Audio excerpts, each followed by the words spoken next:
ان کے والد ماجد کے حالات بیان کروں آپ کے سامنے میں. آپ کے والد کا نام جو تھا وہ کیا تھا؟ شیخ ابو صالح رضی اللہ تعالیٰ عنہ. جوانی کا عالم تھا آپ کا، جوانی کا. سرکار شیخ ابو صالح جوانی کے عالم میں اپنے گھر سے نکلے. توجہ کرنا، صرف ایسے کام نہیں چلتا کہ یہ غوث اعظم کا ہم دامن نہیں چھوڑتے، ہے نا. ان کی سیرت کو بھی اپنانا ضروری ہوتا ہے نا. ان کے کردار کو بھی اپنی زندگی میں شامل کرنا ضروری ہے، تبھی اصل محبت ہوتی ہے. جوانی کا عالم آپ گھر سے نکلے، چلتے رہے چلتے رہے چلتے رہے. اسی دوران آپ کو سخت بھوک لگی. اللہ اکبر، سخت بھوک لگی آپ کو. خواہش ہوئی آپ کو کھانے کے لیے، میں نے کچھ کھانا ہے. چلتے چلتے سامنے دریا آ گیا. اسی دریا میں ایک سامنے سے بڑا حسین و جمیل، بڑا خوبصورت ایک سیب بہتا ہوا آ رہا تھا. سامنے سے بہتا ہوا آ رہا تھا. جب شیخ ابو صالح رضی اللہ تعالی عنہ کی نظر سیب پر پڑی تو آپ آگے بڑھے اور اس سیب کو اٹھایا اور کھا لیا. اللہ کھا لیا، کیونکہ بھوک لگی تھی. سیب اٹھا کر کھا لیا. لیکن جیسا ہی وہ سیب پیٹ کے اندر گیا تو خیال آیا، خیال کہ میں نے یہ سیب کھا تو لیا، نہ جانے تھا کس کا، تھا کس کا. کیونکہ یاد رکھنا، اگر کسی مالک کی بغیر اجازت اس کا سامان لیا تو قیامت کے دن اس کا حساب دینا ہوگا. چاہے وہ 1 روپے کی چیز ہو، چاہے 1 پیسے کی چیز ہو، چاہے 1 لاکھ کی چیز ہو، حساب دینا ہوگا. ہر حال میں حساب دینا ہوگا. اور قیامت کے دن ہمارے اندر وہ طاقت نہیں کہ اس کا ہم بدلہ دے سکیں. کھا لیا. اب خیال آیا کہ میں نے یہ سیب کھا تو لیا، اب قیامت کے دن اگر سیب کا مالک مجھ سے اس کا بدلہ مانگے گا تو میں بدلہ کیسے دوں گا، بدلہ میں کہاں سے دوں گا. اب مجھے یہ پتا بھی نہیں یہ سیب کس کا ہے، یہ کہاں سے آیا. اے غوث اعظم، مسجد میں آنے والوں، اپنی زندگی کا بھی جائزہ لو. ہم نے زندگی میں کس کا کتنا حق مارا ہے، کس سے ادھار لے لے کر ہم نے نہیں دیا ہے، کس کا بغیر اجازت کے ہم نے اٹھا کر مونگ پھلی یا سیب یا کیلا کھا لیا ہے. اگر ایک مونگ پھلی کا دانہ بھی بغیر اجازت کے دنیا میں کھایا تو بعد مرنے کے اللہ کی بارگاہ میں حساب دینا پڑے گا، صرف ایک مونگ پھلی کا دانہ بھی ہو. اسی لیے اپنی زندگی کے ہر قدم کو بڑا سوال کے اٹھا کے رکھو. دنیا تو کٹ جائے گی لیکن جو یہ قرض رہ جائے گا نا، بعد مرنے کے بڑا مشکل ہو جائے گا. یہ اللہ تعالیٰ تمہیں اور مجھ کو سب کو ہدایت عطا فرمائے. اگر ہم نے کسی کا ایسا کیا ہے نا، ادھار لیا اور دینے کی نیت نہیں ہے، اور اگر چوری سے بھی لیا مالک کو پتہ نہیں ہے، تو ہاتھ جوڑ کر اس کو وہ ہم نے لوٹا دینا انشاءاللہ. کیونکہ قیامت کی جو سختی ہے نا وہ برداشت نہیں کر سکتے. اب آپ نے سوچا کرنا کیا چاہیے. دیکھو، ایک تو بغیر اجازت کھا لیا، وہ تو کس کو پتا کس نے کھا لیا، لیکن یہ اللہ والے جانتے کہ یہاں تو بچ لوں گا، قیامت کے دن نہیں بچ پاؤں گا، کیونکہ یہ سب لکھ گیا.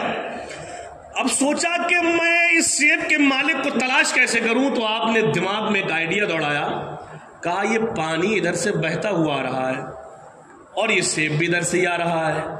چلو میں اب چلنا شروع کرتا ہوں جدھر سے پانی بہتا ہوا آ رہا ہے، شاید کوئی باغ ہوگا تو اسی باغ کا گرا ہوگا. یہ آپ چلتے گئے چلتے گئے چلتے گئے، تھوڑی دور چلنے کے بعد میں آپ کو ایک سیب کا باغ نظر آیا جس کی ٹہنیاں پانی میں لٹک رہی تھی. سبحان اللہ، ہے نا. غوث اعظم سے محبت کرنے والوں، ہمیں ان کی زندگی کو بھی اپنانا ہے نا، تبھی سچی غلامی ہے۔ اب آپ سمجھ گئے کہ یہ سیب کسی کا نہیں ہے، اسی شاخ سے ٹوٹا ہے اور آگے بڑھ کے نکلا ہے اور میں نے کھا لیا ہے۔ اب حضرت شیخ ابو صالح رضی اللہ تعالیٰ عنہ باغ میں تشریف لے گئے تو وہاں پر ایک بزرگ بیٹھے ہوئے تھے، سبحان اللہ، اور جو باغ کا مالک تھا نا وہ بھی اللہ کا ولی تھا، سبحان اللہ۔ اب یہ گئے جانے کے بعد میں اس سیب کے باغ کے مالک کے قدموں میں بیٹھ گئے اور عرض کرنے لگے، سرکار آپ کے باغ سے ایک سیب ٹوٹا جو کہ پانی میں آگے بہہ کر نکل گیا، میں نے اس کو اٹھا لیا، اٹھا کر سیب کھا لیا، آپ اس رب کے واسطے مجھے معاف فرما دو۔ اب وہ معاف فرمانے کی بات تو بڑی دور کی ہے، جو باغ کے مالک تھے وہ چکر میں پڑ گئے، حیرت میں پڑ گئے۔ لوگ تو جبرن مال چھین چھین کر کھاتے ہیں، راتوں کو چوری کر کر کے اپنے گھروں میں اکٹھا کرتے، اپنے بینک میں جمع کرتے۔ یہ کیسا اللہ کا بندہ ہے کہ دھوکے میں کھا کر معافی مانگ رہا ہے؟ کہا کیوں؟ اے لوگوں، آنے والوں کی واقعہ سنانا مقصد نہیں ہوتا ہے، قوم کو سمجھانا مقصد ہوتا ہے۔ جب تک ہمارے اندر ایمانداری پیدا نہیں ہوتی، سچائی پیدا نہیں ہوتی، ہماری دعاؤں میں مقبولیت نہیں آئے گی، ہماری روحانیت تر و تازہ نہیں ہوگی۔ اپنی روحانیت کو تر و تازہ کرنے کے لیے، اپنی دعاؤں کو رب کعبہ کی بارگاہ میں مقبولیت کے درجے تک پہنچانے کے لیے ضروری ہے کہ اپنے اندر سچائی پیدا کرو، وفاداری پیدا کرو، ہر قدم اللہ اس کے رسول کی رضا کے لیے اٹھاؤ، پھر دیکھو اللہ کی رحمت برستی ہوئی انشاءاللہ نظر آئے گی۔ کہانی کہ ہو آج بھی گر ابراہیم سے ایمان پیدا تو آگ کر سکتی ہے اندازے گلستہ پیدا۔ آج بھی آگ ٹھنڈی ہو سکتی ہے ہمارے لیے، شرط کیا ہے؟ شرط یہ ہے کہ آج ہم بھی ابراہیم علیہ السلام جیسا ایمان اور سچائی پیدا کر گئے، ہے نا میری قوم؟ اب دیکھو کیا ہوا۔ باغ کا مالک چکر میں پڑ گیا، بولا اچھا کیوں بھائی معافی کیوں چاہتے ہو؟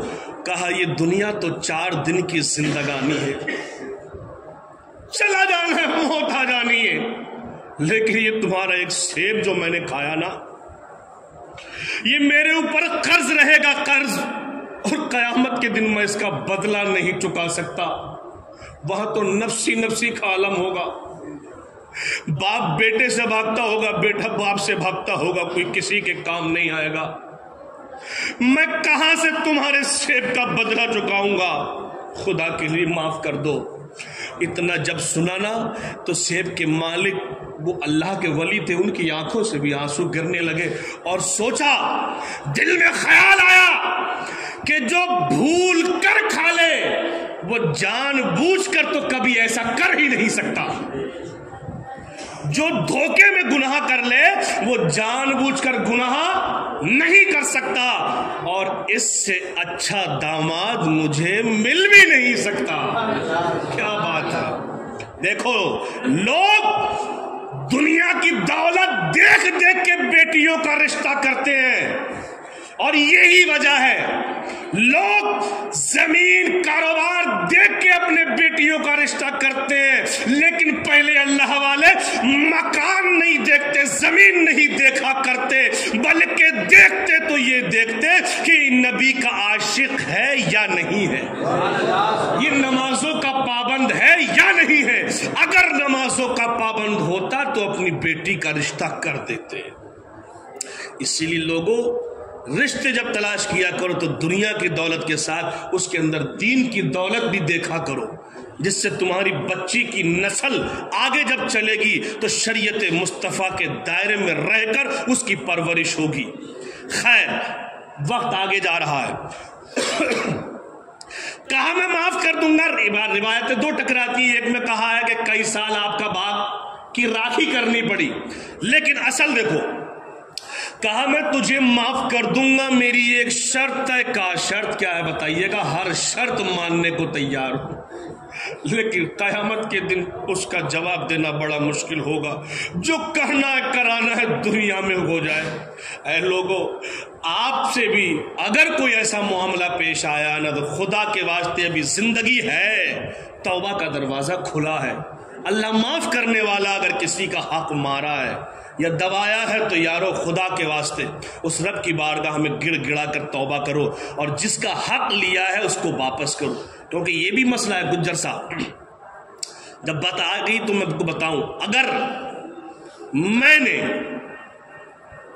مثال کے طور پہ میں نے گجر صاحب کے 10 روپے لیے ہیں تو میں ساری زندگی اللہ سے توبہ کرتا ہوں رب معاف کر دے معاف کر دے، تو میرے مصطفیٰ فرماتے وہ رب معاف نہیں کرے گا جب تک کہ یہ معاف نہ کر دے، کیونکہ وہ حقوق العبد ہے، یعنی وہ بندے کے حقوق ہیں، جس کا جو حق مارا گیا وہی معاف کرے گا، اور ایک حقوق اللہ ہے جو اللہ کا حق ہے نا، باقی اللہ قادر ہے ہر شے پر، لیکن جس کا جو حق لیا اس سے معافی ضروری ہے۔ باقی رب جسے چاہے جنت دے، ان اللہ علی کل شیء قدیر، قل اللہم مالک الملک، وہ تو رب کی ذات بلند و بالا ہے۔ اللہ پاک نے یہاں کیوں بھی پہلے جن کا حق ہے، جب اس نے معاف کر دیا تو رب کی طرف سے معافی۔ اسی لیے میرے یارو، اگر کوئی ایسا معاملہ ہے نا تو اپنی زندگی کو اجاگر کرو، ہے نا، معافی مانگو۔ خیر، کہا میری شرط ہے، کہا شرط کیا ہے؟ کہا شرط یہ کہ میری ایک بیٹی ہے جو پیروں سے لنگڑی ہے۔ کیا بات ہے، دیکھو دیکھو اللہ والے آخرت کو کتنی عظمت دیا کرتے تھے، ہے نا، کہ میری ایک بیٹی ہے جس کے پیروں سے وہ لنگڑی ہے، آنکھوں سے وہ اندھی ہے، زبان سے وہ گونگی ہے، کانوں سے وہ بہری ہے، ایسی اپاہج لڑکی سے تمہیں نکاح کرنا ہوگا۔ اللہ اکبر۔ اب وہ شیخ ابو صالح نے کچھ دیر سوچا کہ میں لنگڑی سے، لولی سے، اندھی سے، بہری سے، گونگی سے شادی کر لوں گا تو ساری زندگی تو مجھے اسی کی سیوا کرنی ہوگی، میری زندگی کا تو مزہ ختم۔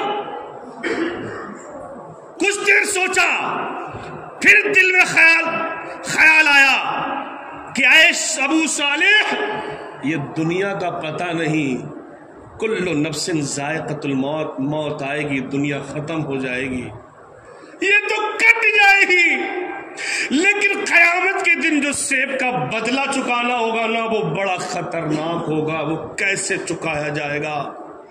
کیونکہ قیامت کے بعد، قیامت میں جب اٹھائے جائیں گے تو وہ ہمیشگی ہے، اس کے بعد موت نہیں آنی ہے۔ مصطفیٰ کریم فرماتے ہیں اعمال تلنے کے بعد جنتی جنت میں چلے جائیں گے، دوزخی دوزخ میں چلے جائیں گے، موت کو بھی میڈے کی شکل میں لا کے اور اس کو بھی ذبح کر دیا جائے گا، پھر موت نہیں آئے گی۔ تو یارو یہ 60 سال 50 سال کی زندگی کو خوبصورت بنانے کے لیے اپنی آخرت کو تباہ و برباد مت کرو مت کرو مت کرو۔ سوچا اور فوراً فیصلہ کر لیا کہ اے اللہ والے، مجھے آپ کی لنگڑی لولی بیٹی سے نکاح کرنا منظور ہے، بس آپ مجھے معاف فرما دیجیے۔ اللہ اکبر۔ آخر کار ہو گیا، نکاح کی تیاری کر دی گئی، اور جب نکاح کی تیاری کی گئی، نکاح ہو گیا، اور نکاح ہونے کے بعد توجہ کرنا میرے یارو، جب یہ شیخ ابو صالح رضی اللہ تعالی عنہ جب دلہن کے کمرے میں داخل ہوئے، جیسا ہی دروازہ کھولا تو وہ جو ان کی دلہن تھی، جو دلہن بہو تھی، وہ فوراً کھڑی ہو گئی۔ سبحان اللہ، بولو سبحان اللہ۔